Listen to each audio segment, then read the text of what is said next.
में वो Honda city car में गौवंश को भर के लेके जाते हुए पकड़ा है उसको। कसाई को मौका मिलता है ये अपने घर में कत्ल करता है, ये खुली जगह में कत्ल करते हैं। 25 घंटे से पानी भी नहीं पिया, खाना भी नहीं खाया है। हिंदुत्ववादी खुद को पार्टी बोलते हैं, तो आज उनको बैठना नहीं पड़ता था। मैं बोल रहा हूँ नोट बंटवारे में बिजी रहेंगे अभी सब नेता लोग। ये बंद पड़ी गाड़ियों में कत्ल करते हैं, बंद जो खुली घनी झाड़ियां रहती है उसमें कत्ल करते हैं। लेकिन अपना हिस्सा चल रहा है, पहुंच रहा है ना, बस इधर पैसा ही चल रहा है। हिंदुत्व गाय माता कुछ नहीं है। हड्डी ग्राउंड नाम का एक परिसर है, वहाँ पे बड़े पैमाने पे चमड़े पड़े हुए रहते हैं, हड्डियां पड़ी हुई रहती है खुले में। आज हम लोग क्यों आए घर दार छोड़ के, उसका रीजन यही है, गौ माता हमारी माँ। नगर पालिका पुलिस देख के भी अनदेखा करती है, कोई कार्रवाई नहीं करती। आगे और कितना देखना जाएगा, आगे जाके उसकी तबीयत खराब है तो इसका जिम्मेदारी कौन लेगा। नमस्कार दर्शकों, मैं हूं आदित्य सिंह, मेरे साथ आप सभी देख रहे हैं नेशन नाउ 9। इस वक्त मैं वसई विरार महानगर पालिका के मुख्यालय के बाहर उपस्थित हूं। मेरे साथ यहाँ पर गौ रक्षक उपस्थित है। ये गौ प्रेमी है, गौ को अपनी माता मानने वाले लोग हैं, क्योंकि यहाँ पर गौ हत्या जो है वो सरेआम हो रही है। इसका विरोध करने के लिए यहाँ पर ये लोग आमरण उपोषण पर बैठे हुए हैं। हालांकि आचार संहिता लगी हुई है, महानगर पालिका ऐसे में परमिशन नहीं देती है। ये आमरण उपोषण पर कैसे बैठे हैं ये भी बात करेंगे, क्या मुद्दा है ये भी बात करेंगे। इसी के साथ साथ अल्पराज, अतीक मिसल, इनके ऊपर गंभीर आरोप लगा रहे हैं ये जो गौ रक्षक है। बात करते हैं, जानते हैं क्या मसला है। सबसे पहले नमस्कार, क्या आप कहेंगे, क्या नाम है आपका, क्या जानकारी? मेरा नाम राजेश दीनानाथ पाल है। मैं पिछले 10 वर्षों से वसई तालुका में गोरक्षण इस विषय पे कार्य कर रहा हूँ। 10 वर्षों से मैंने अब तक लगभग 150 से अधिक एफआईआर पूरे वसई तालुका में रजिस्टर्ड किए हैं, जो ऑन रिकॉर्ड है।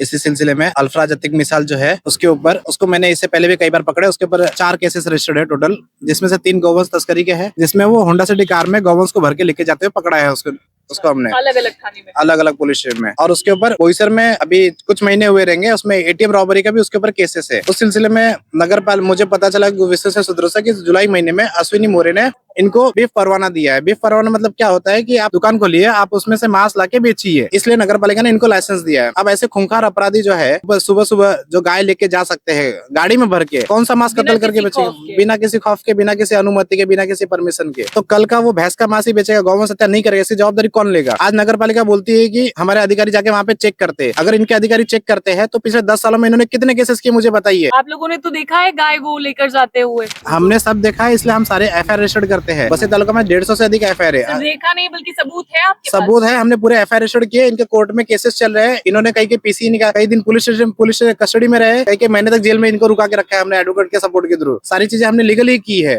बावजूद इसके इनको परमिशन दी जा रही है? बावजूद उसके खाली इसी बात पे परमिशन दी जा रही है कि इन लोग जिस तरह महानगर पालिका का बांधकाम के ऊपर एक पैकेट फिक्स है, उसी तरह बीफ परवाने के ऊपर भी इन्होंने एक पैकेज फिक्स करके रखा हुआ है कि इतना पैकेज हमें दीजिए, आप लेके जाइए। इसी सिलसिले में अश्विनी मोरे ने जुलाई महीने में इनको परवाना दिया, और जिसकी कॉपी मेरे पास में अक्टूबर महीने में आई, तो मैंने तुरंत नवंबर महीने में नगर पालिका को एक पत्र दिया लिखित में कि इसकी ये खूंखार अपराधी है, इसके ऊपर तड़ीपार की प्रक्रिया जारी है, तत्काल प्रभाव से इनका लाइसेंस रद्द की जाए। लेकिन नगर पालिका ने अपनी मनमानी करते हुए लाइसेंस जारी रखा, और फाइनली डीसीपी जोन 3 के सुहास बावचे सर के आदेशानुसार नवंबर महीने में अल्फराज मिसल को 2 साल के लिए तड़ीपार कर दिया गया है 5 जिलों से। और ये उसकी कॉपी भी है हमारे पास, ये उसकी कॉपी है। नगर पालिका मीराबाई वसई विरार पुलिस आयुक्तालय के थ्रू 2 साल के लिए उसको तड़ीपार किया गया है, ये इसमें लिखा हुआ है।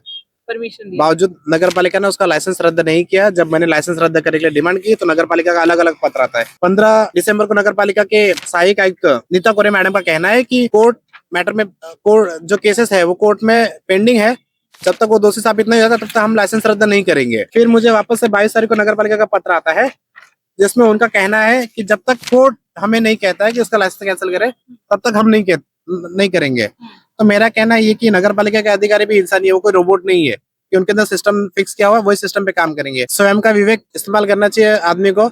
जो अपराधी है वो अपराधी वापस से अपराध करेगा, इसकी जवाबदारी है, ये मुझे पूरा भरोसा है। वाजा मोहल्ला में मैंने ऐसे अपराधी देखे हैं जिनके ऊपर एक नहीं 25-25 एफआईआर रजिस्टर्ड है। अच्छा, वसई विरार में कहाँ ये स्लॉटर हाउसेज हैं? क्योंकि आप लंबे समय से गौ रक्षक। स्लॉटर हाउस अधिकृत रूप से कहीं नहीं है। कसाई को मौका मिलता है ये अपने घर में कत्ल करता है, ये खुली जगह में कत्ल करते हैं, ये बंद पड़ी गाड़ियों में कत्ल करते हैं, बंद जो खुली घनी झाड़ियां रहती है उसमें कत्ल करते हैं। पक्की बात बोल रहे हैं। ये पक्की बात बोले, मैंने एफआईआर रजिस्टर्ड किया, आपको चाहिए तो एफआईआर कॉपी भी दे सकता हूँ। नालासोपारा पुलिस स्टेशन का आप एफआईआर उठा के देख लीजिए, 1 साल का हमने जब मिला है तब तक हमने एफआईआर किया है।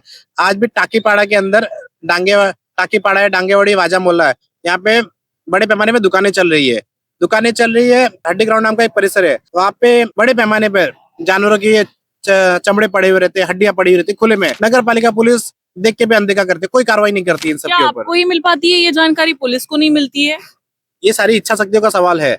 अगर भूख लगी है तो आदमी खाना खाने जाता है, लेकिन यहाँ पे कैसा है, सबको पता है, सबको सबका हिस्सा मिल रहा है, इसलिए कोई उसके ऊपर जागरूक आवाज नहीं उठाता है। जब जब मैं आवाज उठाता हूँ तब तक खाना पूर्ति के लिए खाली एफआईआर की जाती है, उसके बाद कोई कार्रवाई नहीं होती उसके ऊपर। आप कितने समय से बैठे हैं यहाँ पर? मैं कल दोपहर को 12 बजे से बैठा हूँ, अभी 25 घंटे के ऊपर हो चुके हैं, और जब तक नगर पालिका इनका लाइसेंस रद्द नहीं करती है तब तक मैं अपना आमरण अनशन नहीं छोड़ूंगा। आपको परमिशन मिला है बैठने का? जिस तरह उनको अधिकार है अंधाधुंध कारोबार करने का, उस तरह मेरा भी न्यायिक अधिकार है। संविधान ने मुझे भी अधिकार दिया है कि इनके द्वारा जो किए जा रहे कार्य कर रहे हैं उसका मैं विरोध कर सकता हूँ। तो आप लोग तो हिंदुत्ववादी सरकारों को समर्थन देते हैं, क्या आप लोगों ने उनसे बात की या उन लोगों ने आपकी बात सुनी? मैंने सभी को मेल किया है, विष्णु प्रसाद, बजरंग दल, हमारे जो यहाँ के आमदार है राजा नाइक से लेकर सभी को मैंने मेल किया हुआ है, लेकिन किसी का कोई रिप्लाई नहीं आया, तो इसलिए मजबूरन मुझे ये बैठना पड़ा। आपकी बात भी हुई थी, मेरी जानकारी में आया कल राजा हाँ, नाइक मैंने इन्हें फोन किया था, मेरे बाकी सहयोगी ने फोन किया था, लेकिन अब तक कोई रिप्लाई नहीं आया। रिप्लाई मतलब मुझे मेरा एक ही निवेदन है, इसका लाइसेंस रद्द होना चाहिए बस। कल रात को बात हुई तो क्या कहा उन्होंने? कल रात को आपकी बात हुई थी? उनका कहना था कल वो आएंगे, आज के दिन में वो आने वाले यहाँ पे। कल वो आने वाले थे, लेकिन आए नहीं? अभी तक तो नहीं आए। नहीं आए, मौका नहीं मिल पाया होगा। ऐसे मुद्दों पर काम करने के लिए मौका कहाँ मिल पाएगा। खैर, क्या कहेंगे सर, जिस तरीके से हिंदूवादी सरकारों को हिंदुत्व के नाम पर चुनकर लेके आते हैं आप लोग, तो क्या लगता है कितना काम कर रहे हैं ये? देखो, काम करते रहते तो इधर बैठने की नौबत ही नहीं आती थी। आज 25 घंटे से पानी भी नहीं पिया, खाना भी नहीं खाया है, तो ये नौबत कभी आई जब वो लोग काम नहीं कर रहे। आज आमदार चुन के आके नगर सेवक उनको चुन रहे हैं। हिंदुत्ववादी खुद को पार्टी बोलते हैं, तो आज उनको बैठना नहीं पड़ता था। उनका काम होना चाहिए था, आज वो सरकार में तो अंडर स्पॉट होना चाहिए था, ये निकल जाना चाहिए था। तो हक से सब गौरक्षक भी सपोर्ट देते थे कि भाई हिंदुत्व पार्टी बोलने नहीं है, सच्ची में है। ये दिख नहीं रहा है, हिंदुत्व पार्टी करते जा रहे हैं ऐसा काम जो दिखना चाहिए था। उन लोग अभी भी आके बोलना चाहिए कि नहीं ये करके दे रहे हैं, हम नहीं करके दे रहे, हमको बोलना पड़ रहा है, आपके माध्यम से बताना पड़ रहा है। ये भी एक अच्छा नहीं लग रहा है, क्योंकि हम लड़ते हैं कि हिंदुत्व पार्टी हमारी पार्टी है, पर आज ये नहीं दिख रहा है। अभी आप लोगों की जो बातें हुई है उसमें रिस्पॉन्स क्या दिखा है?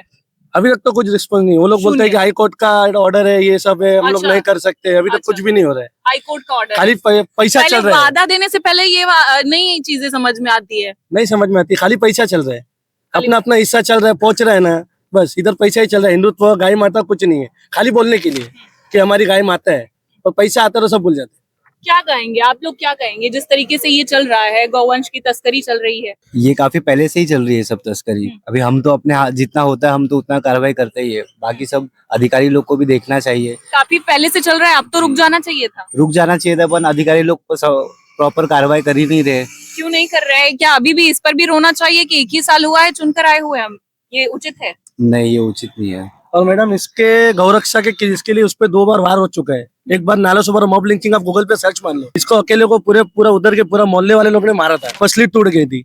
एक बार नहीं 2 बार उस पर हो चुका है, तभी भी सरकार को जागनी। ऊपर से इस पे रोक जाते हैं कि तू ये नहीं करने का, वो नहीं करने का, उन लोग पे क्यों इतना करता है, तू तेरा ध्यान रखे, सब कर उल्टा हो रहा है। क्या कहोगे आप यश, क्या कहोगे जिस तरीके से ये व्यवस्था चल रही है? आप भी काफी सक्रिय भूमिका अदा करते हुए इस समाज में, जिस तरीके से इसके पहले भी हमने आपके वीडियोस देखे, गाय को लेकर आपने कई वीडियोस बनाए हैं, तो ये जब इस तरह का मसला सामने आता है कि गाय के लिए जो लड़ रहा है हिंदुत्ववादी सरकार होने के बावजूद इस तरीके से सड़क पर बैठने की नौबत आती है, तो कैसा लगता है? आज युवाएं आगे आकर गौ माता के लिए आवाज उठा रहे हैं, तो हमारा यही मांग रहेगा कि सरकार को भी युवाओं के पीछे रहना चाहिए, साथ देना चाहिए। आज साथ देते हुए कोई नहीं दिख रहा है, वही नाराजगी है। आज इसके ऊपर ऑलरेडी केसेस है, एफआईआर है, आज उनको लाइसेंस मिल रहा है, तो कल कितने सारे जो जिनके ऊपर केसेस रहेंगे तुम उनको तो बहुत सारे लाइसेंस दे दोगे। अभी गौ माता का दर्जा महाराष्ट्र में सरकारों ने कहा है कि मिला है, तो उसका रिजल्ट क्या है?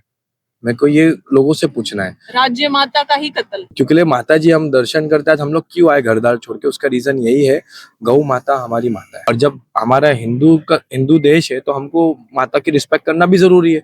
आज महानगर पालिका और सरकार जब आगे आकर हमारे को सहयोग नहीं करेंगे तो हम युवा है, और जब हम जितने भी लोग एक संगठन हो रहे हो तो फिर डिमोटिवेट हो जाएंगे, तो उसका रिस्पॉन्सिबिलिटी कौन लेगा? ये मुझे पूछना है महानगर पालिका से। तो फिर मतलब समझ में नहीं आ रहा कि राज्य माता का दर्जा सच्ची में दिया है कि खाली पेपर के लिए दिया है। राज्य माता दर्जा देने के बावजूद भी समझो उस पर काट के बिंदास वो लोग कर रहे हैं, कुछ भी नहीं हो रहा है, तो फिर मतलब क्या राज्य माता का दर्जा देने का? उस पर कड़ी से कड़ी कार्रवाई होनी चाहिए। आज इतने केस है तो भी वो लोग बिंदास घूम रहे। हम लोग को बोलना पड़ता है पुलिस वालों को, भाई देखो वो घूम रहा है, ऐसा करके ऐसा हुआ है बहुत बार। क्या कहेंगे सर, जब अपनी सरकार है और इस तरीके की व्यवस्था है तो कितनी तकलीफ होती है देखने के बाद? में ऐसा है मैडम जी, पहले तो एक उसका जो भी लाइसेंस है वो रद्द होना चाहिए, प्लस उसके ऊपर गुना दाखिल होना चाहिए। आज जिस हिसाब से देखा जाए, गौ माता को जैसे अपना राज्य माता का दर्जा दिया है, तो अगर उसके बावजूद भी ये चीजें हो रही हैं, ऑफिसरों को सब पता है, उनके ऊपर तड़ी पारी का ये पूरा क्लेम हुआ है, 2 साल के लिए तड़ी पार किया हुआ है, उसके बावजूद अगर ये लाइसेंस रद्द नहीं होता है,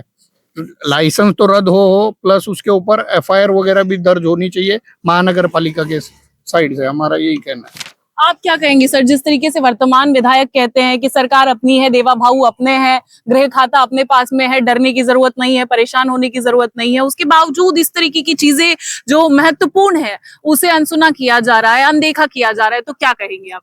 भ्रष्टाचार थांबेल ना तर हे सगळं थांबणार. कारण मला एक सांगायचं, आता आपण कुत्र्याला मारतो, कुत्र्याला मारलं तरी गुन्हा दाखल होतोय आजच्या तारखेपासून. गोमाता आपली आपली माता आहे, गोमाता आपली, एवढं तिची कत्तल होते, तिचं मांस विकलं जाते तरी गुन्हा दाखल होत नाहीये. यही चलता रहा तो क्या कहेंगे आप, लोगों का कदम क्या होगा आगे? आगे जाके फिर हिंदुत्ववादी सरकार को हम सपोर्ट नहीं करेंगे कि जो हमारे गाय माता के लिए जो हमारे साथ खड़ा नहीं होगा तो आगे हम नहीं सपोर्ट करेंगे। कितना इंतजार करेंगे इसके लिए, कब ये तय 25 घंटे से ये लड़का बैठा है, ना पानी पिया ना खाना या कुछ नहीं हुआ है, 25 घंटा हो गया है। आगे और कितना देखना जाएगा, आगे जाके उसकी तबीयत खराब है तो इसका जिम्मेदारी कौन लेगा? कोई सरकार लेगी आके? गौ माता उसके एक फैमिली अकेली को, हाँ। इनकी माता नहीं है। पूरे दुनिया की है ना। और अभी तो फिलहाल तो ऐसा लग रहा है खाली इनकी है, अपने इतने जो बैठे उन लोग की है और किसी की नहीं है। तो अभी तक आ जाना चाहिए, सरकार है उसको आके ऊपर से खुश करके देना चाहिए, टाइम मेरे नहीं हाथ में होगा सरकार है। महानगरपालिका का चुनाव होने पे। वो भी हो सकता है सीट बंटवारे में बिजी रहेगी, हो सकता है, सब कुछ हो सकता है, सब पॉसिबल है। मैं बोल रहा हूँ नोट बंटवारे में बिजी रहेंगे अभी सब नेता लोग। हाँ चुनाव है इसलिए। क्या कहेंगे आप लोग, अपनी ताकत दिखाएंगे इस बार चुनाव में कि बस वही फिर हिंदू का राग हमारा अलापने इसमें वालों नहीं को? हुआ काम क्लियर तो हम हमारी ताकत दिखाएंगे। जब हम सत्ता में ला भी सकते हैं तो हमारी ताकत से हम सत्ता से गिराने का भी पूरी ट्राई करेंगे, पर इनका सपोर्ट मिला तो नहीं करेंगे। हमको ये जो हमारा जो रद्द होना चाहिए आज के दिन में, ये सुबह आज 25 घंटा हो गया भूखा बैठा है, तो जितना जल्दी हो जाए उतना क्लियर करे, रद्द करे तो हम आगे देखेंगे, नहीं तो नहीं देखेंगे, हमको सपोर्ट नहीं देंगे, खुली बात। आप देखिए साफ तौर पर यहाँ पर चेतावनी है, हिंदुत्ववादी राग अलापने से नहीं चलने वाला है। हिंदुत्व के मुद्दों पर प्रखरता से मुखरता से काम भी करना होता है। सिर्फ और सिर्फ हिंदुत्व का मुद्दा उठाकर चुनकर आ जाना, फिर उसके बाद इन्हीं को भूल जाना, ये कहाँ का न्याय है? अब ऐसे में ये लोग यहाँ पर आमरण उपोषण पर बैठे हुए हैं, एक दिन से अधिक का समय बीत चुका है, आज दूसरा दिन है, अभी तक यहाँ पर इन्हें कोई पूछने के लिए नहीं आया है। अब इनका ऐसा कहना है कि ये गौ माता जो है वो हम सभी की माता है, ना सिर्फ इनकी माता है। तो अपनी माता को किस तरीके से सम्मान दिया जाता है, क्या दर्जा दिया जाता है, ये सिखाने और बताने की जरूरत नहीं पड़नी चाहिए, क्योंकि हमें हमारी सनातन संस्कृति ही जो संस्कार है वो कूट कूट कर हमारे अंदर भर देती है। अब ऐसे में सनातन संस्कृति का सिर्फ राग मत अलापिए, बल्कि उसके लिए डट कर खड़े होइए। अब महानगर पालिका का चुनाव नजदीक है, इसमें क्या कुछ होता है, तख्ता पलट होता है या ये जो आमरण उपोषण है ये किस ओर आगे बढ़ता है, ये सब कुछ देखना होगा।